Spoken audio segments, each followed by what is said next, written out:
ಎಲ್ರಿಗೂ ನಮಸ್ಕಾರವೇ. ನಮ್ಮ JCA ಭಾರತ ವಲಯ 15ರಲ್ಲಿ ಒಂದಾದ ಒಂದು ಸಣ್ಣ ಘಟಕ ನಮ್ಮ JCA ಸುಪ್ರೀಂ ಕೂಡ ಹೌದು. ಈ ವರ್ಷ ಈ ಅಧ್ಯಕ್ಷರಾಗಿ ನಮ್ಮ ಜ್ಯೋತಿ ಜಯರಾಮ್ ಶೆಟ್ಟರ್ ಅಧ್ಯಕ್ಷತೆಯಲ್ಲಿ ಸಣ್ಣ ಪುಟ್ಟ ಸಮಾಜಮುಖಿ ಕಾರ್ಯಕ್ರಮಗಳನ್ನ ಮಾಡ್ಕಂತ ಬಂದಿತ್ತು. ಅದ್ರಂಗ ಒಂದು JCA ಒಪ್ಪಂದ ಸುಪ್ರೀಮಿನರು ಸೇರ್ಕೊಂಡ SSLC ವಿದ್ಯಾರ್ಥಿಗಳಿಗೆ ಒಂದು ಪ್ರೇರಣಾ ಶಿಬಿರ ಅಂತೇಳಿ ಹೇಳ್ಕೊಂಡು ಮಾಡುತ್ತೆ. 8 ಶಾಲೆಗೆ ಪ್ರೇರಣಾ ಶಿಬಿರ ಮಾಡಿತ್ತು ನಾವು. ಅದ್ರಂಗೆ ನಮ್ಮ ವಲಯ ತರಬೇತುದಾರರ ಎಲ್ಲರನ್ನು ಸಮೇತ ಕರೆದಿತ್ತು. ಅವರು ಮಾಡಿರುವಂತ ತರಬೇತಿಗೆ ಇವತ್ತು ನಮಗೆ ಪ್ರತಿಫಲ ಸಿಕ್ಕದೆ ಅಂತ ಅಂದ್ರೆ ರಾಜ್ಯಕ್ಕೆ 7ನೇ ಸ್ಥಾನ ಪಡೆದಂತ 2 ಶಾಲೆ ಮಕ್ಕಳಿದ್ರು. ಅದು ನಮಗೆ ಮಸ್ತು ಖುಷಿ ಪಟ್ಟಂತದ್ದು. ಹಾಗೆ ಇನ್ನೊಂದು ವಿಶೇಷ ಅಂತೇಳಿ ಹೇಳಿದ್ರೆ ಆ ಮಕ್ಕಳನ್ನ ನಾವು ಗುರುತಿಸಿ ಸನ್ಮಾನ ಸಮೇತ ಮಾಡಿ ಕಳಿಸಿತ್ತು ಅವರನ್ನ. ಹಾಗೆ ನಮ್ಮ ಘಟಕದಲ್ಲಿ ಮಾಡದಂತ ಇನ್ನೊಂದು ದೊಡ್ಡ ಕಾರ್ಯಕ್ರಮ ಅಂತೇಳಿ ಹೇಳಿದ್ರೆ ವಿಶ್ವ ಮಹಿಳಾ ದಿನಾಚರಣೆ ದಿನ.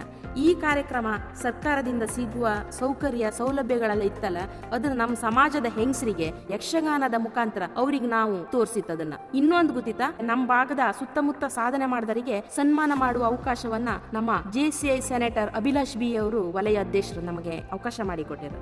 UNSDG ಎಫೆಕ್ಟಿವ್ ಪಬ್ಲಿಕ್ ಸ್ಪೀಕಿಂಗ್ ಪ್ರತಿ ತಿಂಗಳ ನಾವು ನೀಡ್ಕಂತ ಬಂದದ ಕಾರ್ಯಕ್ರಮ. ನಮ್ಮ ಅರ್ಧ ವರ್ಷದ ಸಾಧನೆಯನ್ನ ಹಂಚಿಕೊಳ್ಳೋಕೆ ವೇದಿಕೆಯನ್ನ ನೀಡಿಕೊಟ್ಟವರು ನಮ್ಮ JCA ಬೆಳಮಣ್ಣ ಘಟಕದವರು ಆಯೋಜಿಸಿದ ದುಂದುಬಿ ಕಾರ್ಯಕ್ರಮದಲ್ಲಿ ಹಂಚಿಕೊಳ್ಳಲು ತುಂಬಾ ಖುಷಿ ಪಡ್ತಾ ಇದ್ದೆ. ಎಲ್ರಿಗೂ ಧನ್ಯವಾದಗಳಕ್ಕ.